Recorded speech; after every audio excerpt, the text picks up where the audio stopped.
Hi friends, പുതിയൊരു വീഡിയോയിലേക്ക് എല്ലാവർക്കും സ്വാഗതം. അങ്ങനെ ആര്യനും ആനന്ദും കൂടിയിട്ട് ടെറസിലേക്ക് വരികയാണ്. അപ്പോൾ ആനന്ദ് ചോദിക്കുന്നുണ്ട്, എന്താ മാമ എന്താ ഇങ്ങോട്ട് വരാൻ പറഞ്ഞേ ചോദിക്കുകയാണ്. അതെ, ഞാൻ പൊട്ടനാണെന്നാണ് നിങ്ങളെ വിചാരം. എന്താ മാമ ഇങ്ങനെയൊക്കെ ചോദിക്കുന്നത്?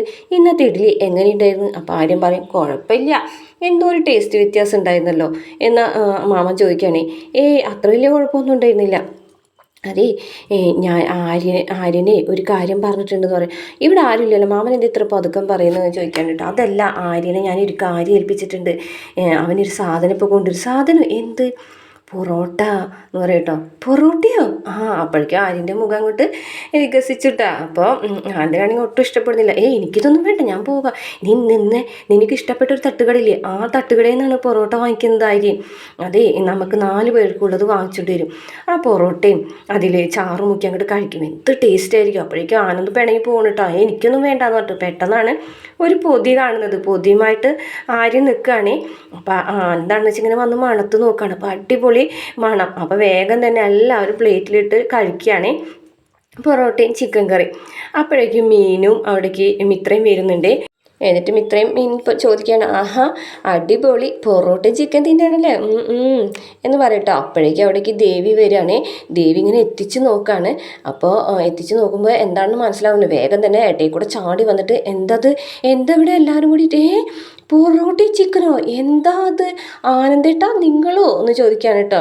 എന്നിട്ട് പറഞ്ഞിട്ട്, ഇതേ അച്ഛനിത് അറിഞ്ഞാലുണ്ട്, ബാലച്ചനിത് അറിഞ്ഞാലുണ്ടല്ലോ, ഇതൊക്കെ എന്തിനത് വാങ്ങിച്ചത് എന്നൊക്കെ ചോദിക്കുകയാണ് കേട്ടോ. അപ്പം മീനാക്ഷി പറയും, 2 പൊറോട്ട കഴിച്ചെന്ന് വിചാരിച്ചിട്ട് ഒന്നും സംഭവിക്കാൻ പോകുന്നില്ല. പൊറോട്ട കഴിച്ചാൽ കുഴപ്പമൊന്നുമില്ല, പുറത്തുനിന്നുള്ള ഭക്ഷണം വാങ്ങിച്ച് കഴിക്കണമെന്ന് ഞാൻ പല തവണ പറഞ്ഞിട്ടില്ലേ. അന്നേരം മിത്ര പറയുന്നുണ്ട്, അപ്പോൾ ദേവിയെടുത്ത് ഈ പുറത്ത് പോയപ്പോൾ പോപ്കോണും മറ്റുള്ളതൊക്കെ കഴിച്ചതോ? അത് പിന്നെ അത് വേറെ ഇത് വേറെ. അത് വേറെ അല്ല ഇത് വേറെ അല്ല. അയ്യോ, ഇതൊന്നും ശരിയാവില്ല, ബാലച്ചന് അറിയാണ്ട് ഇതൊന്നും കഴിച്ചാൽ ശരിയാവില്ല എന്ന് പറഞ്ഞിട്ട് ആനന്ദിനെ പിടിച്ച് വലിച്ച് ദേവി അവിടെ നിന്ന് കൊണ്ടുപോവുകയാണ്. അതിനുശേഷം അകത്തു കൂടെ ആനന്ദ് അകത്തേക്ക് പോകും. അപ്പോൾ ബാലനാണെങ്കിൽ കണക്ക് നോക്കിക്കൊണ്ടിരിക്കുന്നു. മോളെ, അച്ഛനൊരു ഗ്ലാസ് വെള്ളം എന്താ? ശരി ബാലച്ചാന്ന് പറഞ്ഞിട്ട് വെള്ളം കൊടുക്കുകയാണ്. എന്താ വെച്ചാൽ കണക്ക് എഴുതാണ്. എൻ്റെ എന്തെങ്കിലും സഹായം വേണോ? വേണ്ട മോളെ. അല്ല, ചായ കാപ്പി എന്തെങ്കിലും വേണം? ഒന്നും വേണ്ട, എന്തെങ്കിലും സഹായം വേണമെങ്കിൽ പറയണേ എന്ന് പറയാൻ കേട്ടോ. അപ്പോൾ നീ ആനന്ദ് അങ്ങോട്ട് പോയല്ലോ, ബാക്കിയുള്ളവരൊക്കെ എവിടെ? അവർ ടെറസിൽ എന്ത് ചെയ്യുന്നു എന്ന് ചോദിക്കാൻ കേട്ടോ. അത് പിന്നെ പൊറോട്ട ഇറച്ചിയും കഴിക്കാന്ന് പറയും കേട്ടോ. പൊറോട്ടേ? അമ്മ ഇത്ര നല്ല ഭക്ഷണമല്ലേ അവർക്ക് ഉണ്ടാക്കി കൊടുത്തത്, എന്തോരം കഷ്ടപ്പെട്ടിട്ട് ഉണ്ടാക്കി കൊടുത്തത്, എന്നിട്ട് അവരത് വകവയ്ക്കാതെ അല്ലേ പൊറോട്ട തിന്നണേ എന്നൊക്കെ ദേവി പറയണത് കേട്ട് ദേഷ്യത്തോടുകൂടി ബാലൻ മോളിക്ക് പോകുകയാണേ. അപ്പോഴേക്കും അവർ 3 പേർ എല്ലാവരും കൂടിയിട്ട് ഇങ്ങനെ കഴിക്കുകയാണ്. 3 പേരാണ് കഴിക്കുന്നത്. അപ്പോഴേക്കും ബാലൻ വരികയാണ്. ബാലൻ വന്നിട്ട് ഡാ എന്ന് പറഞ്ഞിട്ട് വിളിക്കുകയാണ് കേട്ടോ. ഞെട്ടി എല്ലാവരും കൂടെ നോക്കുകയാണ് കേട്ടോ. എന്നിട്ട് പറയണേ, എന്താണ് ഇവിടെ ചെയ്യുന്നത്? പൊറോട്ടയും ഇറച്ചിയും വാങ്ങിച്ച് കഴിക്കും, നാണല്ലേടാ നിങ്ങൾക്കൊക്കെ? അവനാൻ്റെ വീട്ടിലുള്ള ആഹാരം കഴിക്കാതെ പുറത്തുനിന്ന് ഭക്ഷണം വാങ്ങിച്ചുകൊണ്ടൊന്ന് കഴിക്കുന്നു. അപ്പോൾ മാമനോട് ചോദിക്കുന്നുണ്ട്, നീ എന്താ ബാഗിന് കാശ് എടുത്തോടാ, നീയാണത് വാങ്ങിച്ചതെന്ന് ചോദിക്കും. അയ്യോ, ഞാൻ കാശൊന്നും എടുത്തിട്ടില്ല. അപ്പോഴേക്കും ആരും പറയും, മാമൻ്റെ വെക്കട്ട് കയറണ്ട, ഞാനാണിത് വാങ്ങിച്ചത്, ഞാൻ പണിയെടുത്ത് അധ്വാനിച്ചുണ്ടാക്കിയ കാശ് കൊണ്ട് വാങ്ങിച്ചതാന്ന് പറയുമ്പോൾ, ഓഹോ, അധ്വാനിച്ചിട്ട് കാശുണ്ടാക്കണതിൻ്റെ ബലത്തിലാണല്ലേ നീ ഇങ്ങനെയൊക്കെ ചെയ്യുന്നത്?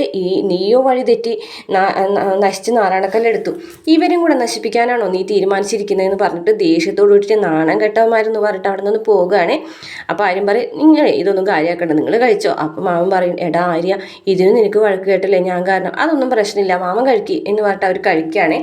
പിന്നീട് മിത്ര മുറി ചെന്നിട്ട് മീനും കൂടെ ആയിട്ട് സംസാരിക്കുകയാണ്. എന്നാലും ഇത് എങ്ങനെ ബാലച്ചൻ അറിഞ്ഞു? ബാലച്ചനല്ല, അങ്കിൾ അറിഞ്ഞു എന്ന് മിത്ര ചോദിക്കുകയാണ്. അത് ഉറപ്പല്ലേ, ദേവിയെടുത്ത് പോകുന്ന വഴിക്ക് അത് പറഞ്ഞിട്ടാവും പോയിട്ടുണ്ടാവുക. എന്നിട്ട് മീനിങ്ങനെ അഭിനയിക്കുകയാണ് കേട്ടോ ദേവി പറയുന്ന കാര്യങ്ങളൊക്കെ. അതെ, ഇതിങ്ങനെ വിട്ടാൽ ശരിയാവില്ല, ഞാൻ പോയിട്ട് മറ്റത് കൊടുക്കട്ടെ എന്ന് പറയട്ടോ. അയ്യോ, മിത്ര പറയും, വേണ്ട, ഇപ്പം വേണ്ട, പിന്നെ ആവട്ടെ എന്ന് പറയട്ടോ. എന്തെങ്കിലും ഒരു വഴി കണ്ടെത്തണം ഇതിനൊന്ന് ഒതുക്കാനായിട്ട്. ഇനിയിപ്പോൾ എന്താ ചെയ്യുക എന്ന് മിത്ര ഇങ്ങനെ ചോദിക്കുമ്പോൾ, ഞാനൊരു വഴി കണ്ടിട്ടുണ്ട്. അതെ, അമ്മനെ വരെ മൂലക്കിലിരുത്തില്ലേ, ഇപ്പോൾ കണ്ടില്ലേ അമ്മ എന്തെങ്കിലും വിടുന്നുണ്ടോ? അതേപോലെ ഓടിച്ച് ഞെരുക്കി ഇതിനെയും നമുക്ക് മൂലക്കിരുത്തണം, അല്ലെങ്കിൽ ഈ വീടിൻ്റെ ഭരണം അവൾക്ക് പോകും, ദേവിയടുത്തേക്ക്. നമ്മളൊക്കെ നോക്കിയൂത്തി അതിൽ നിൽക്കേണ്ടി വരും. എന്തായാലും ഞാൻ ചില മാർഗ്ഗങ്ങളൊക്കെ കണ്ടിട്ടുണ്ടെന്ന് മീന് പറയുന്നുണ്ട്. അതിനുശേഷം പിന്നീട് പിറ്റേ ദിവസം രാവിലെ തന്നെ മിത്ര ഇങ്ങനെ അമ്മയോട് പറയാണ്, ആൻറ്റി, ഇത് ഉറപ്പായിട്ടും ദേവിയടുത്ത് തന്നെ പറഞ്ഞു കൊടുത്തത്, അല്ലെങ്കിൽ ഇപ്പോൾ ടെറസിലിരുന്ന ഒരു പൊറോട്ട ഇറച്ചിയും കഴിക്കുന്ന കാര്യം എങ്ങനെയാണ് അവർ അറിഞ്ഞത്? ആൻറ്റി എങ്ങനെയാണ് ഈ അങ്കിളിനെ സഹായിക്കണേ, ഇത്രയും വർഷം കൂടെ ജീവിച്ചെന്ന് ചോദിക്കുമ്പോൾ അങ്ങനെയൊന്നും പറയരുത് മോളെ. ബാലേട്ടൻ ഈ കുടുംബത്തിന് വേണ്ടിയിട്ട് മാത്രം ജീവിച്ചിട്ടുള്ള, ഇതൊക്കെ ദേവിയെടുത്തിലെ കുത്തിത്തിരിപ്പാണ്. ദേവിയെടുത്ത് അല്ലാണ്ട് വേറെ ഒരാളും അത് പറയൂല. ഇത് കേട്ടുകൊണ്ട് അവിടേക്ക് ആനന്ദ് വരികയാണ്. അപ്പോൾ മിത്രയും അമ്മയും കൂടെ സംസാരിക്കുന്നത് മുഴുവനും ആനന്ദ് അവിടെ നിന്ന് കേൾക്കാണ്.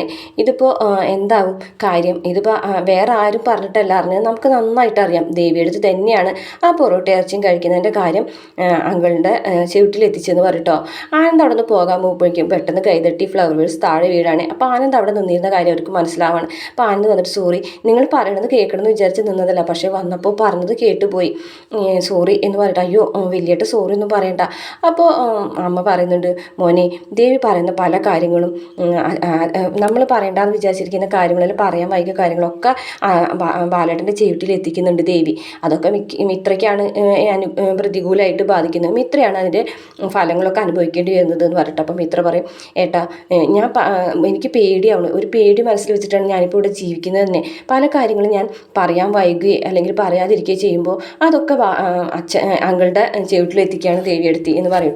അപ്പോൾ ആനന്ദ് പറയും, ഞാൻ ഒരു കാര്യം 10 കാര്യം പറയുന്നിടത്ത് ഒരു കാര്യം പറയാറുള്ളൂ, പക്ഷേ ദേവി ഒരു കാര്യം പറയുന്നിടത്ത് 100 കാര്യം പറയും, എനിക്കതറിയാം എന്ന് പറയാം കേട്ടോ.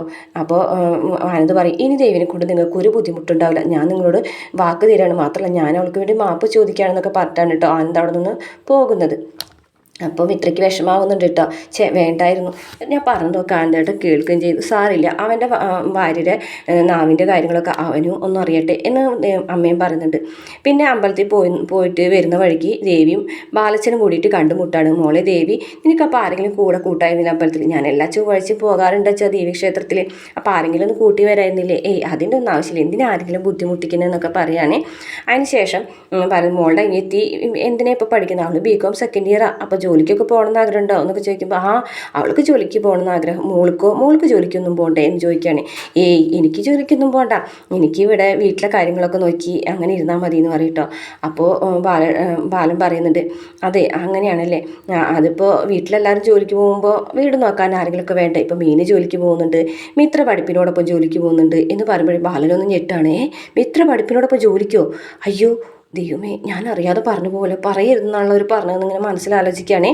അത് പിന്നെ ഇല്ല, മിത്ര പഠിക്കാനല്ലേ പോകുന്നത്. അല്ല, മോൾ എന്തോ മറച്ചു വയ്ക്കുന്നുണ്ട്, മോൾ സത്യം പറയുമെന്ന് പറയട്ടോ. അപ്പോൾ അത് പിന്നെ ബാലച്ചൻ ഒന്ന് പറഞ്ഞില്ലേ ട്യൂഷൻ എടുക്കണ്ടെന്ന് വീട്ടിൽ വന്നിട്ട്, അതുകൊണ്ട് തന്നെ ഹോം ട്യൂഷൻ എടുക്കുന്നു. ഹോം ട്യൂഷൻ വീട്ടിൽ പോയിട്ട് ഹോം ട്യൂഷൻ എടുക്കണം. മീനാക്ഷിയുടെ ഓഫീസിലുള്ള ഒരു സ്ത്രീയുടെ കുട്ടികളെയാണ് മിത്ര ട്യൂഷൻ എടുക്കാൻ പോകുന്നത്.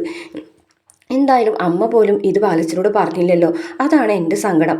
അപ്പോൾ അമ്മയ്ക്കും അറിയാമെന്നുള്ള കാര്യം ബാലന് മനസ്സിലാവാണ് കേട്ടോ. എന്തായാലും ഗോമതിയും കൂടി രഹസ്യം മറച്ചു വെച്ചല്ലോ എന്ന് ബാലൻ ഇങ്ങനെ ആലോചിക്കുകയാണ്. എന്തായാലും ബാലച്ചൻ പോയിട്ട് ഇതൊന്നും ചോദിക്കരുത്, ഇതങ്ങനെ വിട്ടാൽ ശരിയാവില്ല, ഇത് ചോദിച്ചാൽ മതിയാവും, ഇത് അറിഞ്ഞിട്ട് ഞാൻ മിണ്ടാതിരിക്കണം എന്നാണ് മോൾ പറയുന്നത് കാണിച്ചുകൊണ്ടായിട്ട് ഇന്നത്തെ എപ്പിസോഡ് അവസാനിക്കുന്ന. വീഡിയോ ഇഷ്ടപ്പെട്ട ചാനൽ സബ്സ്ക്രൈബ് ചെയ്ത് സപ്പോർട്ട് ചെയ്യണേ.